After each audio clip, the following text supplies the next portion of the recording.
அனைவருக்கும் வணக்கம். எதிர்நீச்சல் தொடர்கிறது சீரியலில் நாளைக்கு எபிசோடில் என்ன நடக்குதுன்னு தான் இந்த வீடியோவில் பார்க்க போகிறோம். குடும்பத்தில் இருக்கிற எல்லாரும் ஹாலில் உட்காந்து பேசுகிறாங்க. அப்போ கதிரும் ஞானமும் சொல்கிறாங்க, நாளைக்கு ஒரு பெரிய மனுஷன் வந்து ஒரு பூஜை பண்ண போகிறாரு, அந்த பூஜையை நம்ம குடும்பத்தில் இருக்க எல்லாரும் ஒன்றா நடத்தணும், அப்படி நடத்தினா எல்லாருக்கும் நல்லது அப்படின்னு சொல்கிறாரு. அப்போ விசாலாட்சி கேட்குறாங்க, இந்த பூஜை யார் நடத்த சொன்னா அப்படின்னு கேட்குறாங்க. அதை ஆதிகுணசேகரன் தான் நடத்த சொன்னார், ஆனால் கதிரும் ஞானமும் அதை மறைக்கிறாங்க.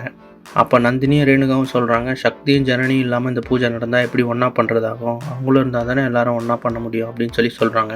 அப்போ தர்ஷினி சொல்கிறாங்க, ஒன்றா இருக்கணும்னு சொல்கிறீங்களே, நம்ம எல்லாரும் ஒன்றா இருக்கணும்னா ஃபஸ்ட்டு அறிவுக்கரசியை வீட்டை விட்டு வெளியே அனுப்புங்க அப்படின்னு சொல்கிறாங்க. அதுக்கப்புறம் கிச்சனில் நந்தினி, விசாலாட்சி, ரேணுகாலாம் பேசுகிறாங்க.